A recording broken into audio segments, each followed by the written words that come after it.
ओम नमो भगवते वासुदेवाय। श्री सत्यनारायण भगवान व्रत कथा। पहला अध्याय।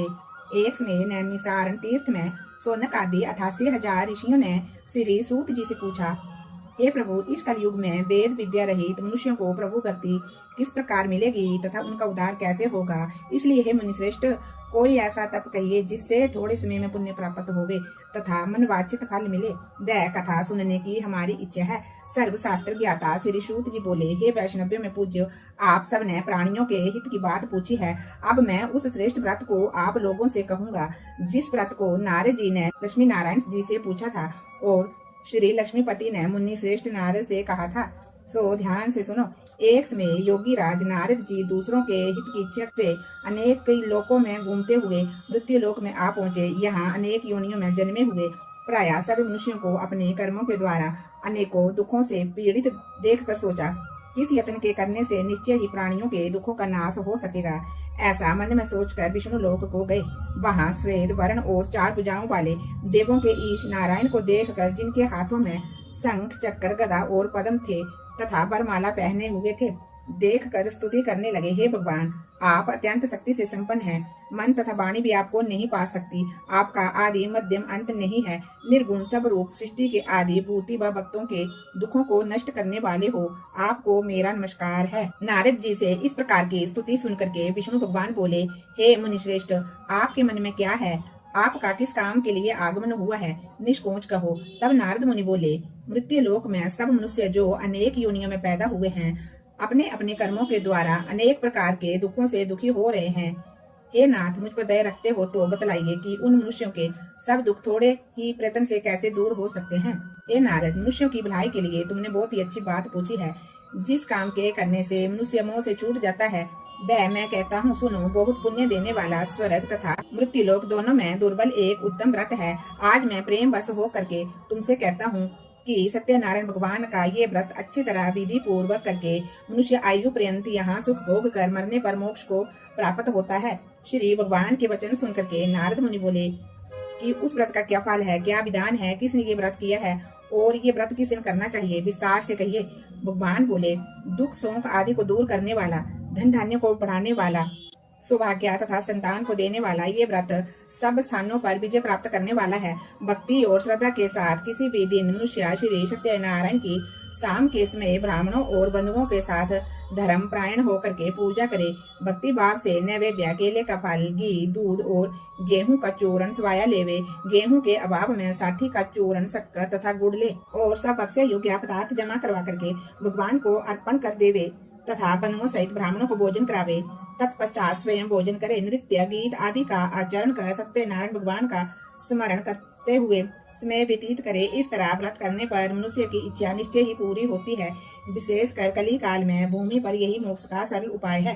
बोलिए सत्यनारायण भगवान की जय। सत्यनारायण नारायण नारायण लक्ष्मी नारायण नारायण नारायण लक्ष्मी नारायण नारायण नारायण। दूसरा अध्याय। श्री सूत जी बोले, हे ऋषियों, जिसने पहले समय में इस व्रत को किया है उसका इतिहास कहता हूँ, ध्यान से सुनो। सुंदर काशीपुरी नगरी में एक अत्यंत निर्धन ब्राह्मण रहता था। वह भूख और प्यास से बेचैन हुआ नित्य पृथ्वी पर घूमता था। ब्राह्मणों से प्रेम करने वाले भगवान ने ब्राह्मण को दुखी देखकर बूढ़े ब्राह्मण का रूप धर उसके पास जा आदर के साथ पूछा, हे विप्र, नित्य दुखी हुआ पृथ्वी पर क्यों घूमता है? हे श्रेष्ठ ब्राह्मण, ये सब मुझसे कहो, मैं सुनना चाहता हूँ। ब्राह्मण बोला, मैं निर्धन हूँ, ब्राह्मण हूँ, भिक्षा के लिए पृथ्वी पर फिरता हूँ। हे भगवान, यदि आप इसका कोई उपाय जानते हो तो कृपा करके कहो। वृद्ध ब्राह्मण बोला कि सत्यनारायण भगवान मनवांछित फल देने वाले हैं, इसलिए हे ब्राह्मण, तू उनका पूजन कर, जिसके करने से मनुष्य सब दुखों से मुक्त होता है। ब्राह्मण को व्रत का सारा विधान बितला करके बूढ़े ब्राह्मण का रूप धारण करने वाले श्री सत्यनारायण भगवान जी अंतर ध्यान हो गए। जिस व्रत को वृद्ध ब्राह्मण ने बतलाया है मैं उसको करूंगा, ये निश्चय करने पर उसे रात में नींद नहीं आई। वह सवेरे उठ सत्यनारायण भगवान के व्रत का निश्चय कर भिक्षा के लिए चला।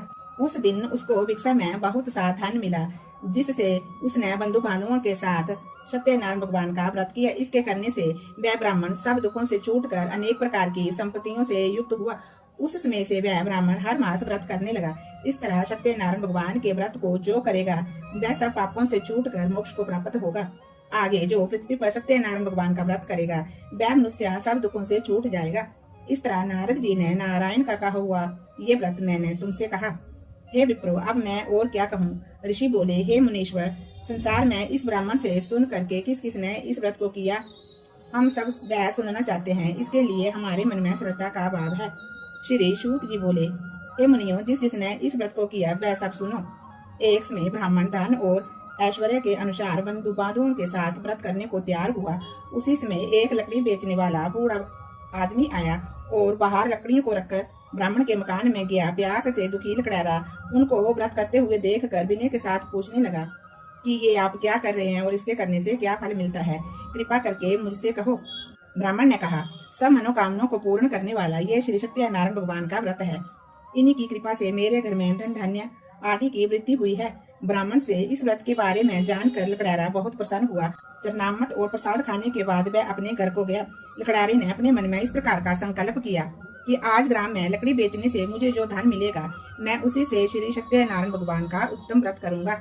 ये मन में विचार कर वह बूढ़ा आदमी लकड़ियां अपने सिर पर रखकर जिस नगर में धनवान लोग रहते थे, वह ऐसे सुंदर नगर में गया। उस रोज वहां पर उसे उन लकड़ियों का दाम पहले से चौगुना मिला।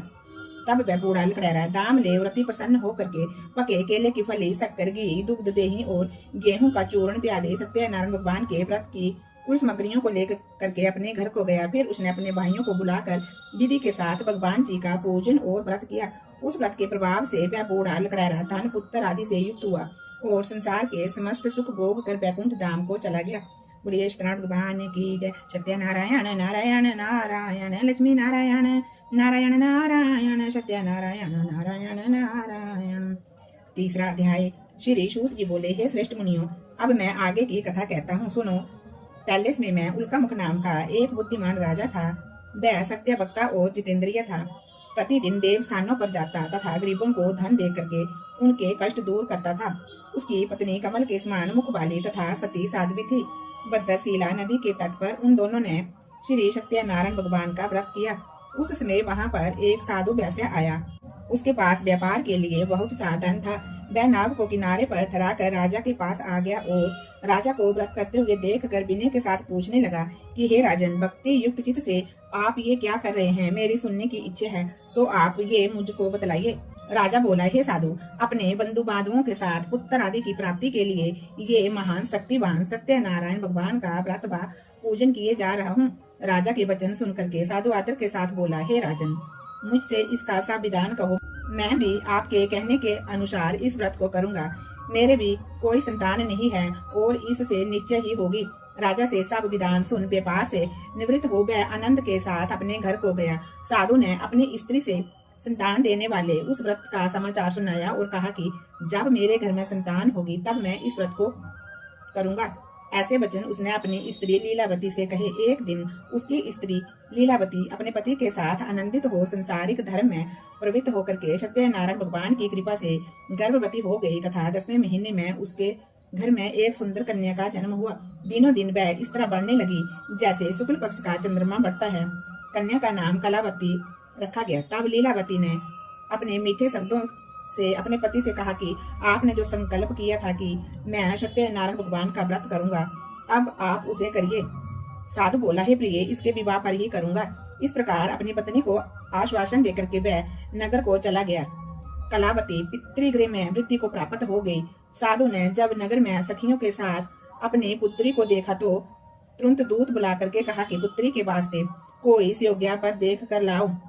साधु की आज्ञा पाकर दूत कंचन नगर पहुंचा और वहां पर बड़ी खोज और देखभाल कर लड़की के लिए सुयोग्य बणिक पुत्र को ले आया। उस सुयोग्य लड़के को देखकर साधु ने अपने बंधु बांधवों के साथ प्रसन्नचित होकर के अपनी पुत्री का विवाह उसके साथ करवा दिया। किंतु दुर्भाग्य से विवाह के समय भी उस व्रत को करना भूल गया। तब श्री सत्यनारायण भगवान जी क्रोधित हुए और श्राप दिया कि तुम्हें दारुण दुख प्राप्त होगा। अपने कार्य में कुशल साधु बनिया जमाता सहित समुद्र के समीप स्थित रतनपुर नगर में गया और वहां दोनों ससुर जुआई चंद्रकेतु राजा के उस नगर में व्यापार करने लगे। एक रोज भगवान सत्यनारायण की माया से प्रेरित कोई चोर राजा का धन चुराकर भागा जा रहा था, किंतु राजा के दूतों को आता देखकर चोर ने घबरा करके भागते हुए राजा के धन को वहीं चुपचाप रख दिया जहाँ वे दोनों ससुर जुआई ठहरे हुए थे। जब दूतों ने उस साधु वैश्य के पास राजा के धन को रखा देखा तो वे दोनों को बांध कर ले गए और प्रसन्नता से दौड़ते हुए राजा के पास ले जाकर के बोले कि ये दो चोर हम पकड़ करके लाए हैं, देख कर आज्ञा दे। तब राजा की आज्ञा से उनको कठोर कारावास में डाल दिया और उनका सब धन छीन लिया। सत्यनारायण भगवान के श्राप द्वारा उनकी पत्नी भी घर पर बहुत दुखी हुई। घर पर जो भी धन रखा था उसे चोर चुरा करके ले गए। शारीरिक व मानसिक पीड़ा तथा भूख प्यास से अति दुखित हो अन्न की चिंता में कलावती एक ब्राह्मण के घर गई। वहां पर उसने सत्यनारायण भगवान का व्रत करते देखा। फिर वहां पर कथा सुनी। प्रसाद ग्रहण कर रात को जब वे घर आई तो माता ने कलावती से पूछा, हे पुत्री, अब तक तू कहाँ थी, तेरे मन में क्या है? कलावती बोली, हे माता, मैंने एक ब्राह्मण के घर में श्री सत्यनारायण भगवान का व्रत देखा है। कन्या के वचन सुनकर के लीलावती ने भगवान के पूजन की तैयारी करने लगी। लीलावती ने परिवार और बंधुओं सहित श्री सत्यनारायण भगवान का पूजन किया और वर मांगा कि मेरे पति और दामाद शीघ्र ही आ जावे।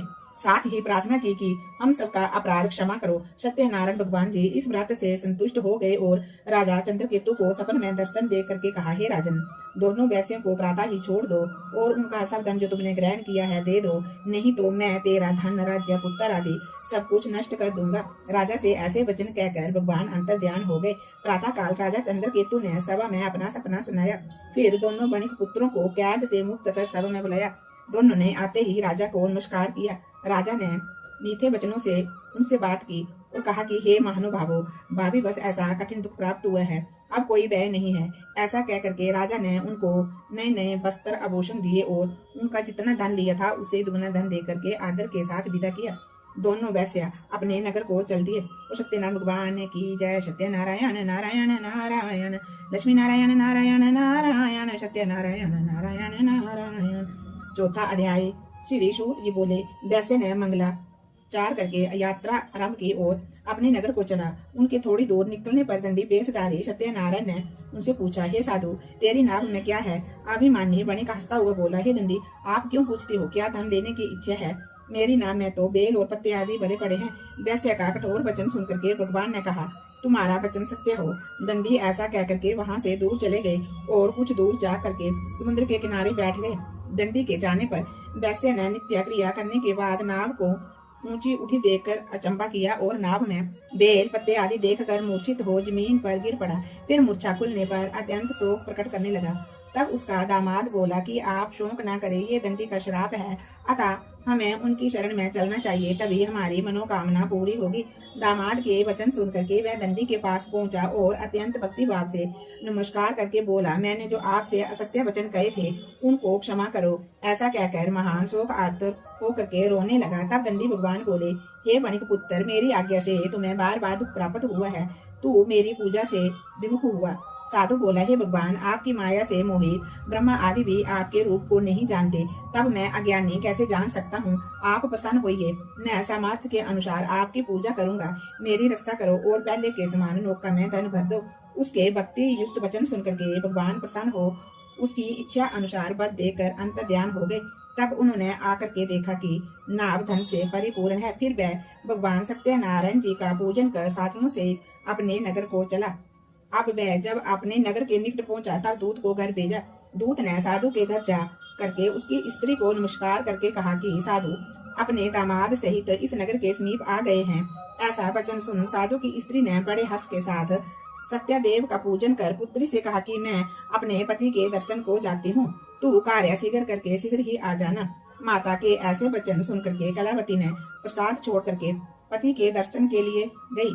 प्रसाद की अवज्ञा के कारण सत्यदेव ने रुष्ट होकर के उसके पति को नाव सहित पानी में डुबो दिया। कलावती अपने पति को न देख कर रोती हुई जमीन पर गिर गई। इस तरह नौका को डूबा तथा कन्या को रोता हुआ देखकर साधु दुखित हो बोला, हे प्रभु, मुझसे या मेरे परिवार से जो भी भूल हुई हो उसे क्षमा करो। उसके दीन वचन सुनकर सत्यदेव प्रसन्न हो गए और आकाशवाणी हुई कि हे साधु, तेरी कन्या मेरे प्रसाद को छोड़ करके आई है, इसलिए इसका पति अदृश्य हुआ है।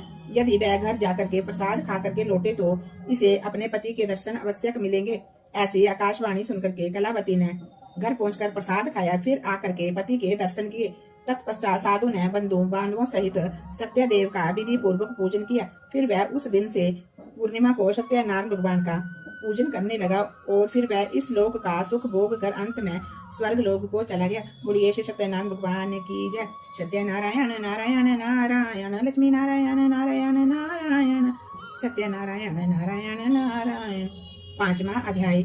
श्री सूत जी बोले, हे ऋषियों, मैं और भी कथा कहता हूँ, सुनो। प्रजा पालन में लीन तुंगध्वज नाम का राजा था। उसने भी भगवान का प्रसाद त्याग कर बहुत ही दुख पाया। एक समय वन में जाकर के वन पशुओं को मार कर बढ़ के पेड़ के नीचे आया। वहां उसने ग्वालों को भक्ति भाव से बांधवों सहित श्री सत्यनारायण भगवान का पूजन करते देखा। राजा देख कर भी अभिमान बस वहां नहीं गया और ना ही नमस्कार किया। जब ग्वालों ने भगवान का प्रसाद उसके सामने रखा तो वह प्रसाद को त्याग कर अपनी सुंदर नगरी को चला। वहीं उसने अपना सब कुछ नष्ट पाया तो वह जान गया कि ये सब भगवान ने ही किया है।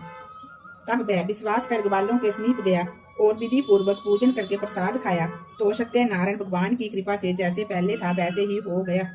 जो मनुष्य इस परम दुर्लभ व्रत को करेगा, भगवान की कृपा से उसे धन धान्य की प्राप्ति होगी। निर्धन धनी और बंदी बंधन से मुक्त होकर के निर्भय हो जाता है। संतानहीनों को संतान प्राप्ति होती है तथा सब मनोरथ पूर्ण होकर के अंत में वैकुंठ धाम को जाता है।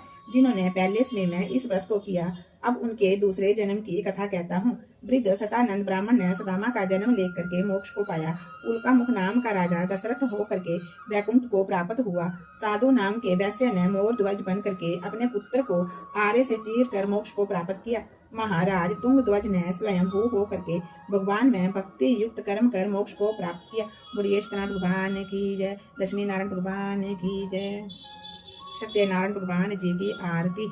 ओम जय जगदीश हरे स्वामी जय जगदीश हरे। भक्त जनों के संकट दास जनों के संकट क्षण में दूर करे। ओम जय जगदीश हरे। जो ध्यावे फल पावे दुख विन से मन का। स्वामी दुख विन से मन का। सुख शांपति घर आवे सुख शांपति घर आवे। कष्ट मिटे तन का। ओम जय जगदीश हरे। मात पिता तुम मेरे शरण पढ़ू मैं किसकी। स्वामी शरण गाऊं मैं किसकी। तुम बिना और न दूजा प्रभु बिना और न दूजा। आस करूं मैं जिसकी। ओम जय जगदीश हरे। तुम पूर्ण परमात्मा तुम अंतर्यामी। स्वामी तुम अंतर्यामी। पार ब्रह्मा परमेश्वर पार ब्रह्मा परमेश्वर तुम सबके स्वामी। ओम जय जगदीश हरे।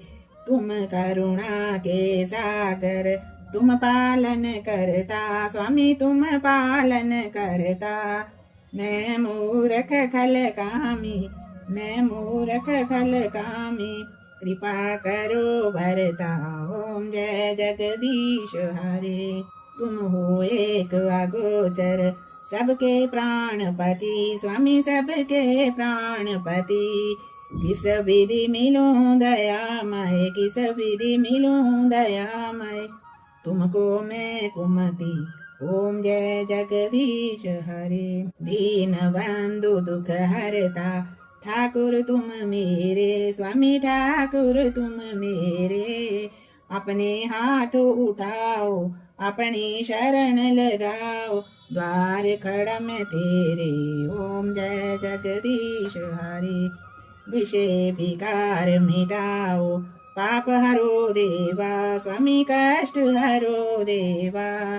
श्रद्धा भक्ति बढ़ाओ श्रद्धा प्रेम बढ़ाओ। संतन की सेवा। ओम जय जगदीश हरे। तन मन धन सब कुछ है तेरा। स्वामी सब कुछ है तेरा। तेरा तुझको अर्पण तेरा तुझको अर्पण क्या लागे मेरा। ओम जय जगदीश हरे। श्री सत्यनारायण भगवान जी की आरती। जो कोई नित गावे स्वामी प्रेम सहित गावे। कहत शिवानंद स्वामी कहत हरिहर स्वामी। मन वांछित फल पावे। ओम जय जगदीश हरे। ओम जय जगदीश हरे, स्वामी जय जगदीश हरे। भक्तजनों के संकट क्षण में दूर करे। ओम जय जगदीश हरे। ओम नमो भगवते वासुदेवाय। जय जय श्री राम, जय जय श्री राम।